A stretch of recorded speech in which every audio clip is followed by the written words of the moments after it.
Olá, seja bem-vindo, seja bem-vinda ao Frente a Frente, que começa agora. A nossa entrevista hoje é com o professor Emerson Rafael, coordenador do Instituto Eras, que nos fala sobre as ações do Instituto, sobre o projeto Viva Jovem, desenvolvido com alunos da rede pública de ensino, e também sobre um seminário intitulado Valor do Conhecimento. Professor, seja bem-vindo ao Frente a Frente.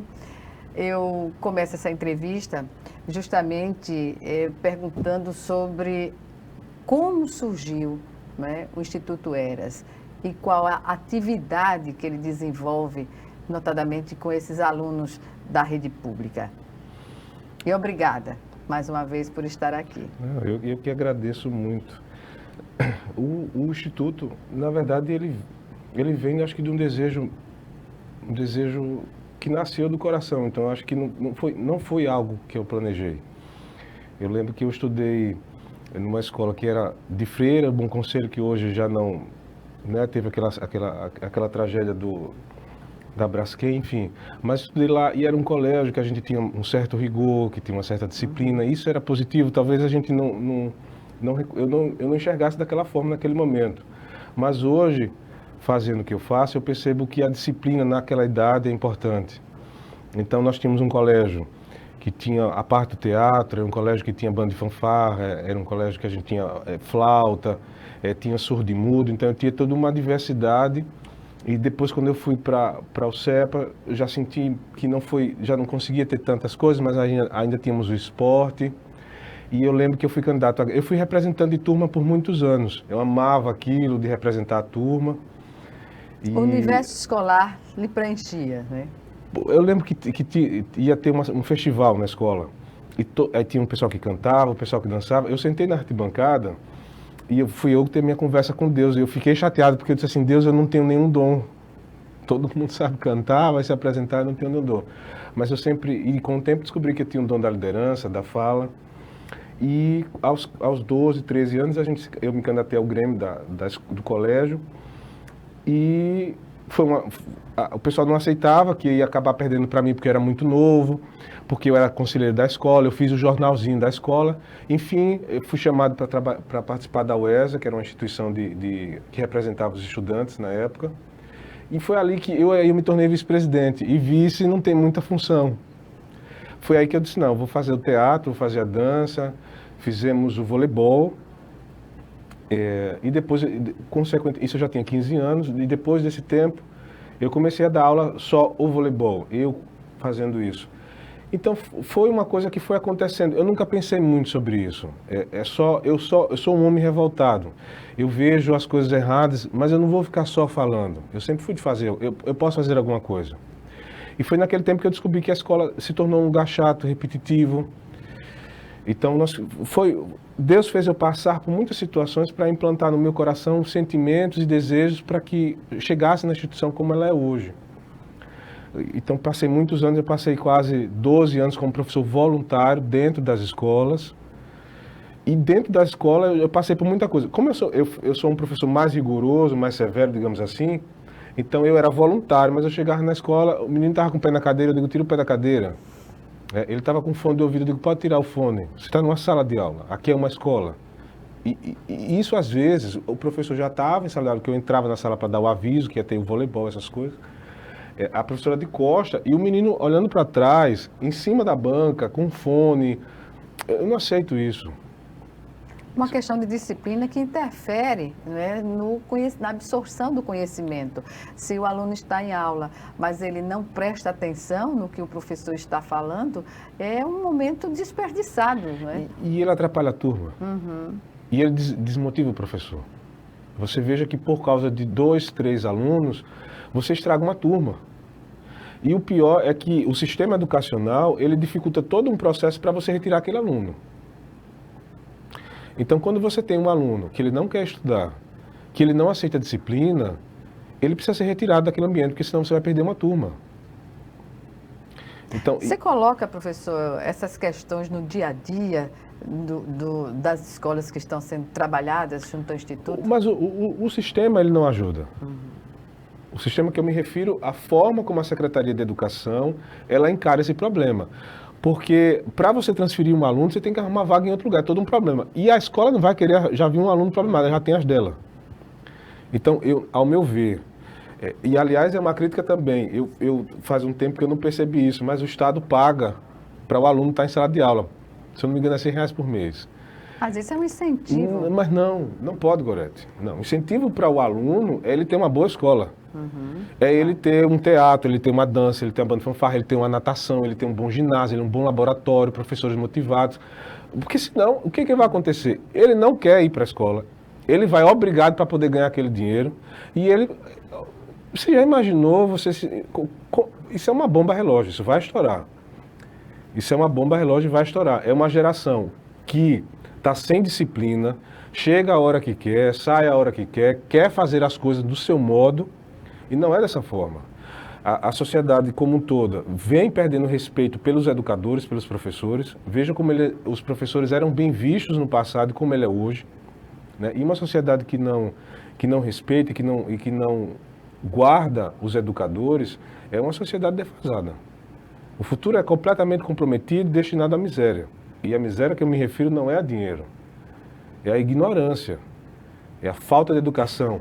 O senhor não acha que essa questão ela é mais abrangente do que a gente situar apenas no contexto, no âmbito do Estado? Porque o que ocorre na política educacional que é conduzida pelo governo federal, né?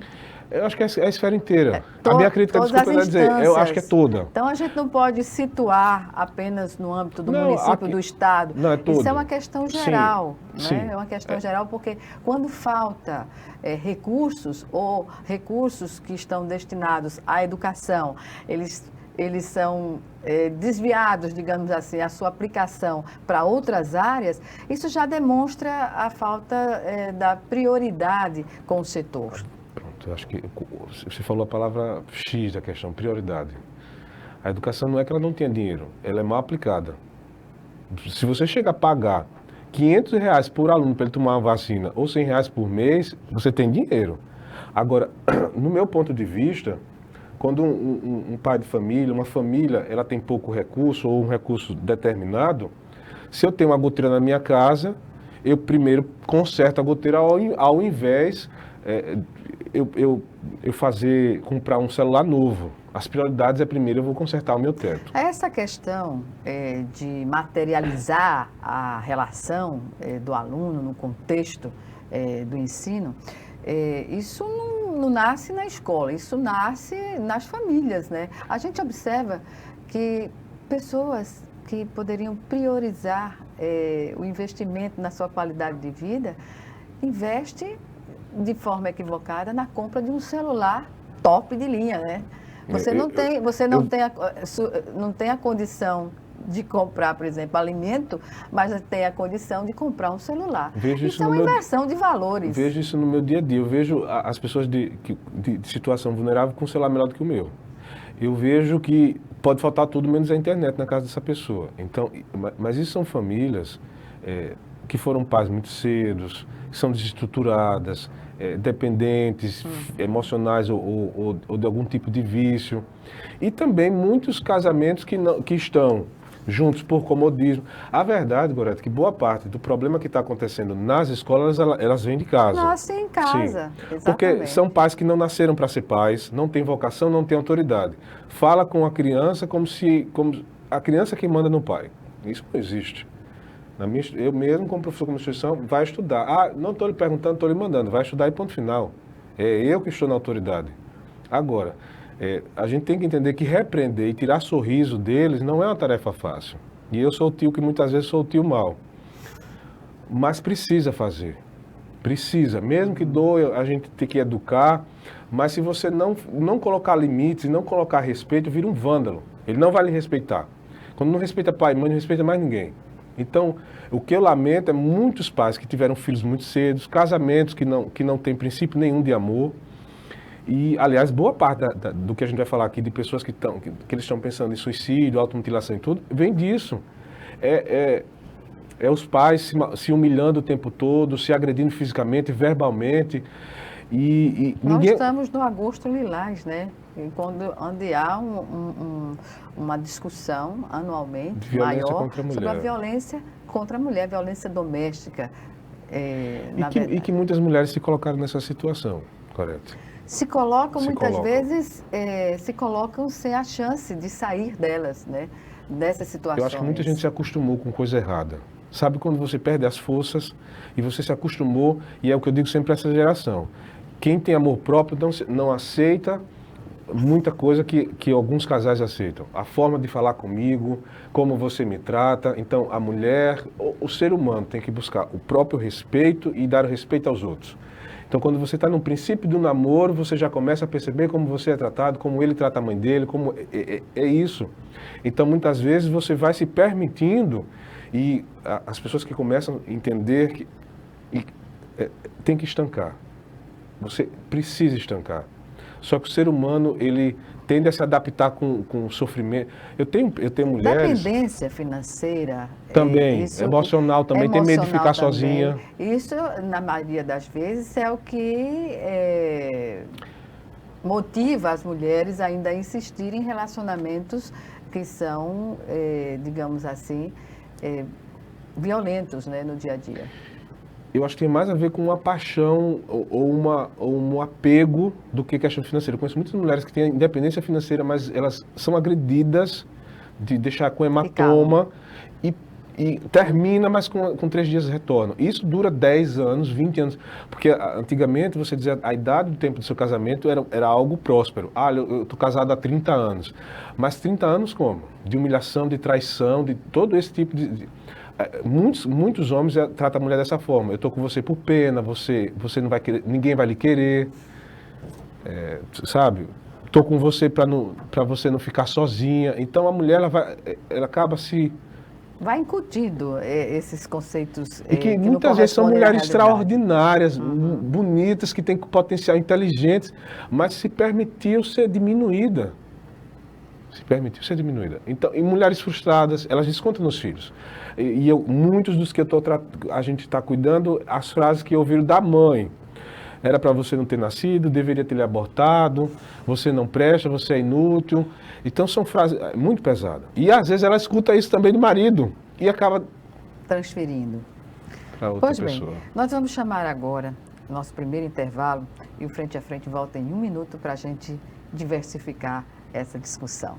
Já, já.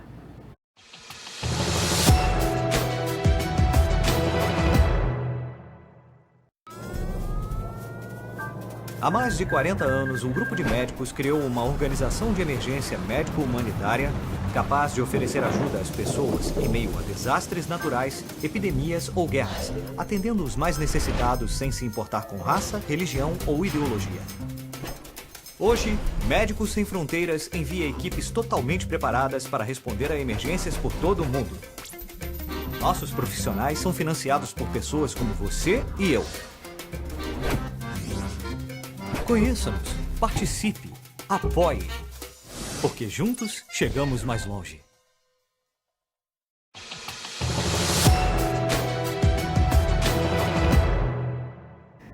Estamos de volta com Frente a Frente, que hoje recebe o professor Emerson Rafael, ele que coordena o Instituto Eras, e nos fala sobre as atividades do Instituto, bem como sobre o projeto Viva Jovem, desenvolvido com os alunos da rede pública, e também de um seminário intitulado Valor do Conhecimento. Professor, sobre essas questões que envolvem comportamentais, que envolvem a juventude, as crianças e jovens que estão inseridos na rede pública de ensino. Eu pergunto, pós-pandemia a gente já vê que há muitos distúrbios, né? Sobretudo relacionado à dependência tecnológica, sobretudo de celulares. Como isso é trabalhado no dia a dia do que vocês fazem junto aos educadores nas redes de ensino? Lembrando que assim, a gente também trabalha com, de 12 a 29 anos, é a especificação do Viva Jovem, mas não é só a escola pública. Né? Na verdade, tudo isso que a gente está relatando aqui, é inerente à questão financeira, exceto a fome. Porque quem já passou fome sabe que dá desespero.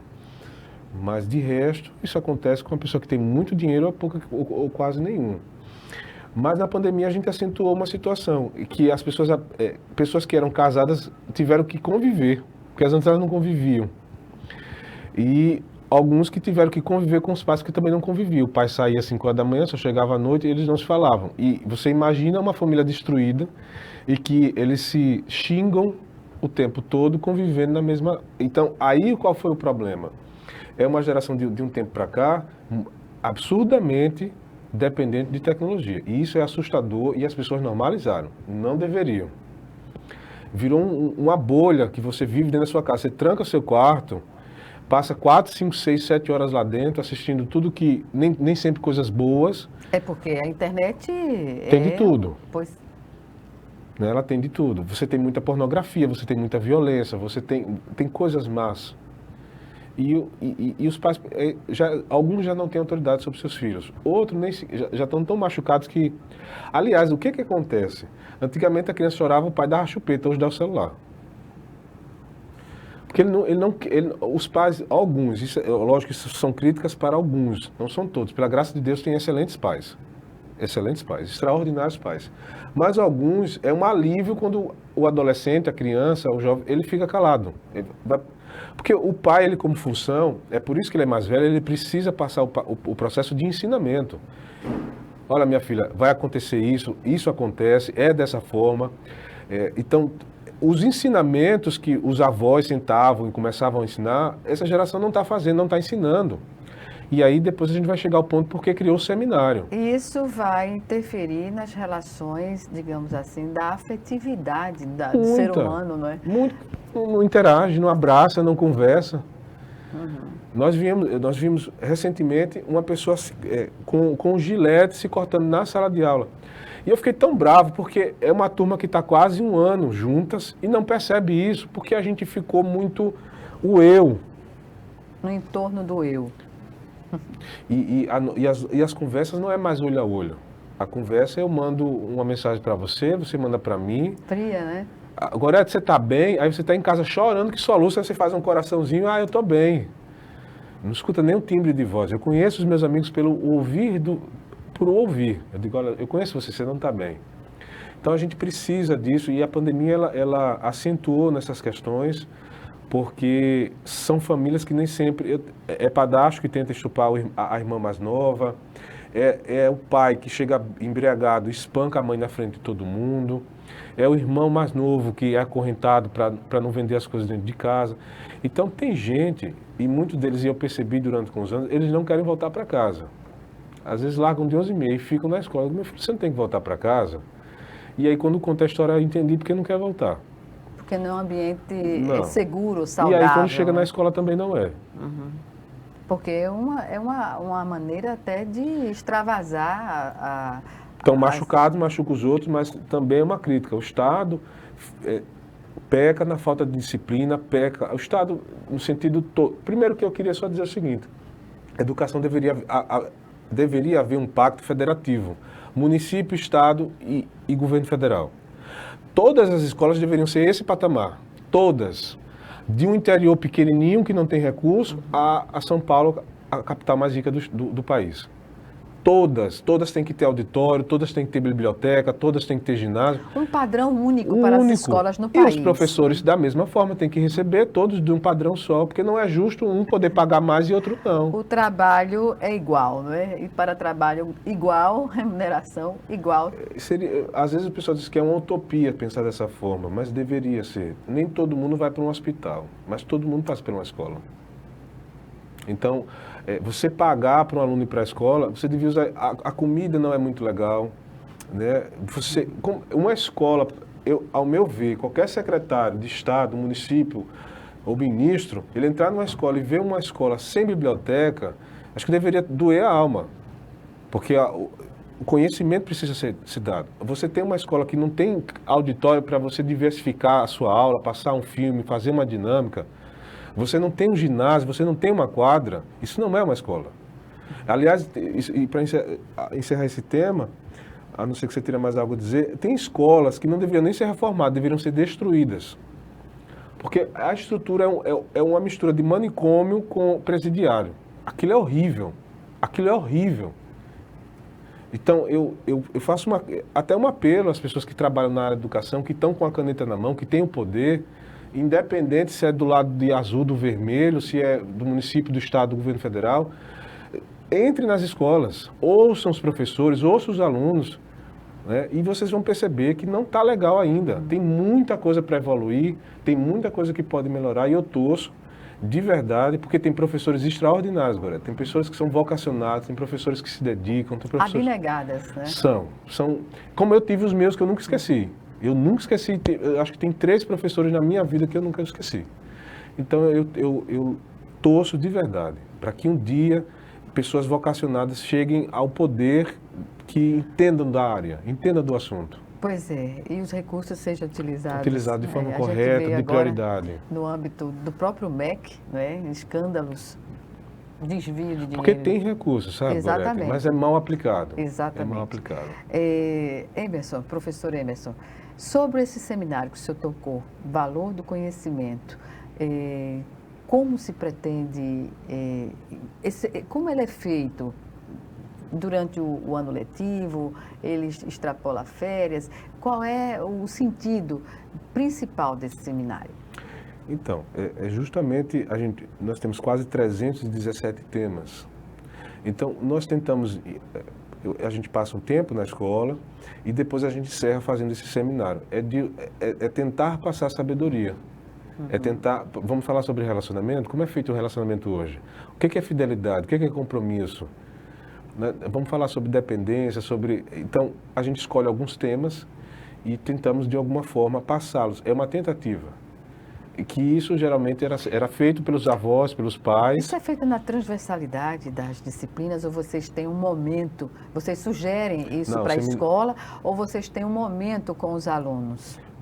O Viva Jovem começa da seguinte forma, nós conversamos com a direção, com os professores, e quando a gente fala, olha, a gente vai tentar trabalhar temas de depressão, o professor fala, não, eu preciso. Até porque tem uma conversa, às vezes a gente pergunta, de uma turma de 30, quem já pensou em se matar, assim, 10, 12, é assustador, é alarmante. Aliás, outra crítica, saúde pública, isso deveria ser uma política de saúde pública. Sabe? Tem que ser porque às vezes você pega alguém que está tentando se matar, você leva um psicólogo e é só isso. É só isso. Então... E no geral? Deveria haver dessa forma. E o seminário, a gente tenta justamente... Porque muita coisa que está aqui, ela é evitável. Ou praticamente tudo. Tudo aqui é evitável, tudo. A depressão, ela é uma tristeza como se fosse um câncer. Ele vai consumindo você, ele vai aumentando. Se você não extirpar ele... Até a pessoa chegar ao suicídio, né? Ou você ficar uma semana sem sair da cama. Exatamente. Né? Então, a gente tenta... Por que a depressão ela acontece tanto, mas de formas diferentes? Alguns é por uma perca, alguns são porque não conseguiram ser o que querem ser, ou por sexualidade, ou por palavras que foram ditas. Uma coisa que pode ser besteira para mim não pode ser para você. Nós agimos de muitas formas diferentes. E é isso que eu estou tentando explicar. E as pessoas estão sem controle sobre as palavras, estão machucando muitos outros. Você vê pelas redes sociais o tipo de comentário que as pessoas estão vomitando. Violência explícita, né? Que perderam a noção das coisas, Gorete. Não é porque eu... Da boa convivência, do que é salutar no dia a dia nas relações sociais. Até para se dizer a verdade, você tem que saber dizer. Sim. E muitas vezes, primeiro, espere ser consultado. As pessoas estão ofendendo gratuitamente. Aliás, a gente está vendo também isso na campanha, né? Eu acho isso uma tolice sem fim. Você discutir com alguém, você perder uma amizade por causa de A ou por causa de B, ou por causa de time de futebol. Olha o nível que nós estamos chegando. Olha o nível que nós estamos chegando, nos ofendendo, nos machucando por coisas supérfluas. É um retrocesso, né, na Sim, relação porque da humanidade. não está errado você demonstrar o seu apoio a alguém. Agora, eu trancar o seu carro porque seu adesivo é diferente do meu, ou porque o seu time ganhou e o meu não, meu Deus do céu, é assustador. E isso num contexto em que a população está se armando, né?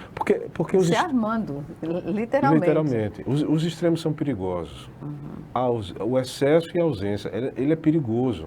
O fanatismo é perigoso, o fanatismo religioso, o fanatismo político, o fanatismo esportivo, é perigoso. E nós precisamos de um processo de moderação. para que a gente não venha a derramar sangue por coisas que é uma tolice, sem fim. É uma tolice. Como eu disse, a população brasileira, facilitada aí facilitadas as condições para a compra de arma, as pessoas também estão se armando, né? Porque tem pessoas que têm temperamento explosivo. Talvez eu seja até um deles. Assim, eu peco quando eu fico com muita raiva, eu acabo verbalmente, pela graça de Deus, que é errado, mas se eu estiver com raiva, eu acabo descontando com alguém que eu venho corrigindo.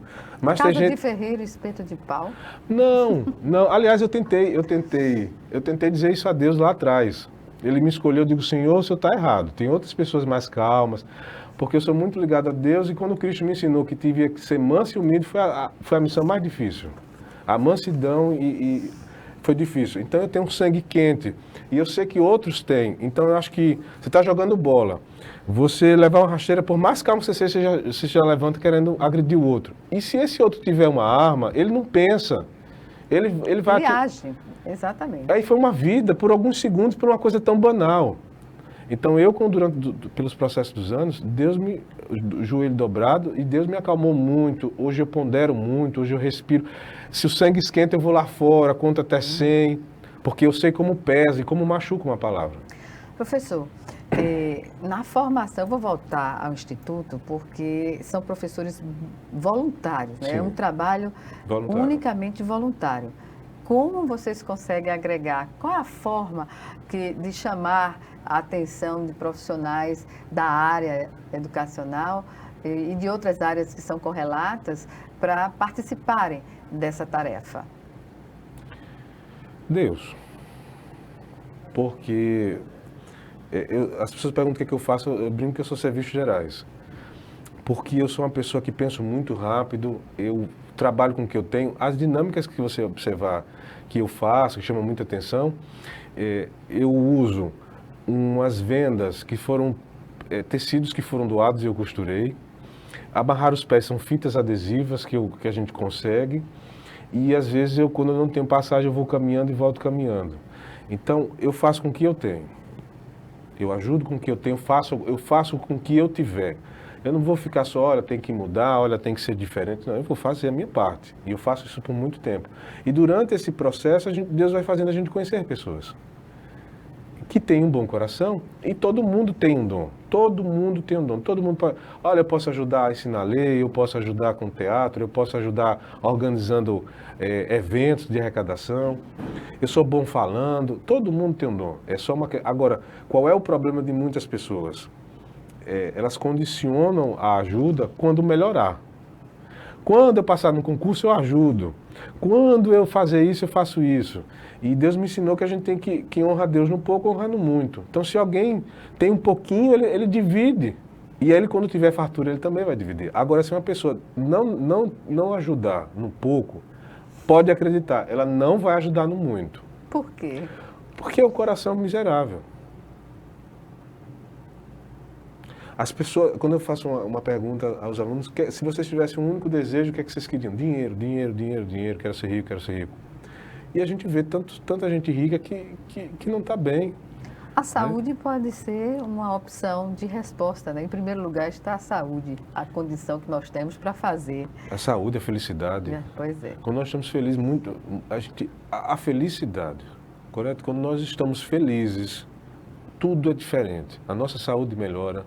A vibração, né? A energia, tudo isso. A felicidade. Se alguém quer buscar algo sobre sua vida, busque felicidade, busque ter paz. A melhor coisa do mundo, pode faltar comida na casa, mas se você chegar a uma casa que tem paz e saúde, porque quando você perder a saúde, você vai saber o quanto ela é valiosa. Né? Então são 3 coisas que eu acho que busca ser feliz na tua vida, busca o caminho da paz, procure paz. E, aliás, tem gente que diz assim, eu vou dar um boi para não entrar na briga. Eu dou uma fazenda, ela inteira, para a gente não perder a nossa paz. Faz muito mal para a gente. Certamente. Bem, vamos chamar agora o nosso último intervalo. E já, só 1 minuto, estaremos de volta.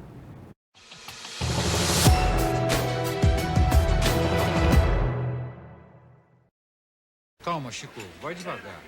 Você anda nervoso. Nervoso por quê, amigo? Baixaria. O que você fez ontem? O que está acontecendo?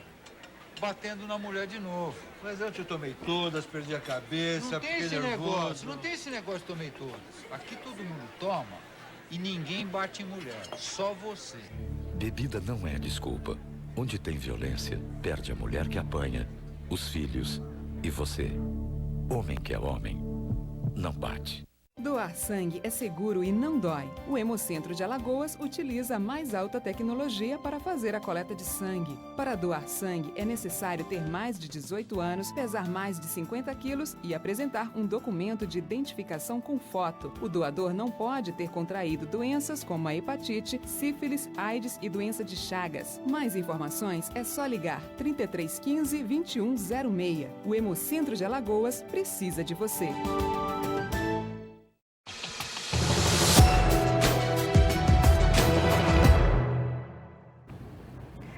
De volta para o último bloco do Frente a Frente, que hoje recebe o professor Emerson Rafael, coordenador do Instituto Eras. Ele fala sobre as ações do Instituto, sobre o projeto Viva Jovem, como também sobre um seminário intitulado Valor do Conhecimento. É um seminário praticamente permanente, né, professor? Que ele vai se dando na medida da necessidade que o trabalho na escola apresenta. Mas, falando ainda sobre o Instituto Eras, qual é a sede física do Instituto? Onde fica? Depois de muitos anos eu fazendo de forma quase andarilho, eu ia para uma escola, depois nós íamos para outra, nós ficamos um tempo na SUMES, também a de menor, tentando compreender o ser humano, né, a chegar naquele nível, mas a gente sempre procura, eu sempre pedi a Deus sítio, a natureza, a árvore, porque quando você trabalha com a faixa etária de jovens, eles precisam, a natureza faz isso, às vezes a gente fica tão isolado, tão fechado, tão concreto, tão tudo, quando você vai para perto da praia, para perto da natureza, da árvore, isso faz um bem absurdo. E chegamos um tempo que nós conseguimos encontrar um sítio no Santos Dumont, foi um processo que a gente começou foi aí que a gente começou a ficar em sítio, e lá nós íamos começar a fazer o trabalho com gestantes que estão pensando em abortar, que tiveram filhos precocemente. Isso, faixa etária de 14, 15, que a gente tentava ajudar. Os idosos com projeto de artesanato, zumba, essas coisas. E eu não trabalhava com essa faixa etária dos pequenos. Nunca fui trabalhar com os pequenos, nunca. Talvez porque é meu jeito mais firme e porque são vidas muito sensíveis. Dizem que quase ninguém quer trabalhar com criança e com idoso. O idoso porque dá muito trabalho, a criança porque faz muita raiva. Rebelde. E perigoso. Porque se uma criança dessa se machuca, é tua responsabilidade. Às vezes ela fica o dia todo na rua, mas se ela se machucar com você, o pepino vem para você. E aí nessa sede que nós fomos para o Santos Dumont, era uma antiga escola desativada e tinha vários pés de frutas. E começou algumas crianças, eu fui na frente com os meus mais velhos, o pessoal de 17, 18, 19, para limpar, estava muito sujo.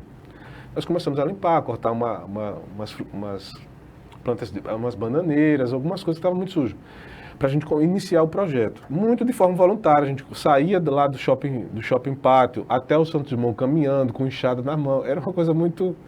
É assim o nosso trabalho. Eu não fico pensando muito. Além do senhor, quantos profissionais voluntários estão engajados nesses projetos? Eu acho que a gente deve ter uns 17. Mas voluntários são presentes de Deus. Eles vão e vêm. Porque para você manter um voluntário, você pelo menos tem que ter uma alimentação, você tem que ter um vale-transporte, você tem que fazer alguma coisa. E como nós não temos essas estabilidades financeiras, às vezes o voluntário, em vez de receber, ele ajuda. Ele contribui, inclusive, para manter o projeto. Uhum.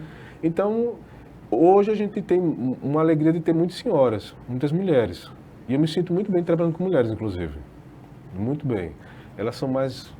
Não sei explicar, também não sei se é que as mulheres que Deus me entregou, mas elas são mais humanas, mais compreensíveis. Como eu sou mais bravo, então eu sou o tio mau e elas são as tias boas. Equilibra, né? Equilibra. A balança. Que precisa. Muita gente acha que é fácil a minha função, mas eu sou muito severo, né? E precisa ser. olha, não fala palavrão, vai pedir desculpa, caiu uma jaca, quantas crianças tem aqui? Tem 10, divida para os 10. E eu sou aquele tio que eu tenho que resolver o problema. E às vezes o pai, a mãe, o diretor da escola, ele não faz, mas eu tenho que resolver. Então, tio fulano bateu em mim, tio isso, tio aquilo, eu tenho que ser mais pulso firme. Me machuca muitas vezes ter que ser a pessoa que dá o carão, o sermão, mas se Deus me deu essa vocação, vamos lá. Mas ainda bem que tem as tias também legais. Eu tento ser, apesar de ser um chato, mas eu tento ser também de uma forma... eles já aprontaram muito comigo. Uma vez, eu sempre ensino a eles assim, olha, quando der uma palavra, tem que cumprir. Aquilo que você fala, você tem que cumprir. E uma vez eu disse assim, olha, vou levar vocês para a praia. E a gente não tinha ônibus, e eles ficaram, tio, o senhor disse que que o senhor ia levar a gente para a praia. E aquilo é uma promessa, eu tenho que cumprir. E aí eu parei um ônibus, a gente se organizou, só tinha 2 garrafas de água, 2 biscoitos treloso, parei um ônibus, expliquei que era de uma instituição, esses ônibus normais.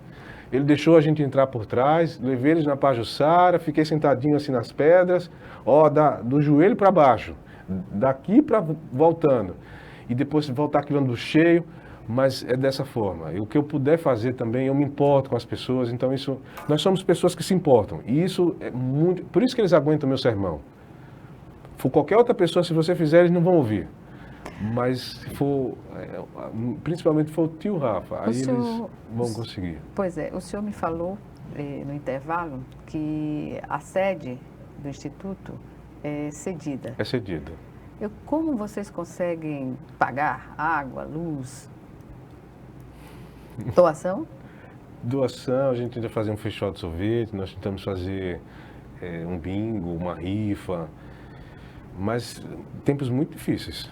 Muito difícil. Não é novidade para a gente. Na outra sede do Santos Dumont, a gente também passou por situações de ficar 3 meses sem energia, 2 sem água, cortaram e a gente tinha que fazer.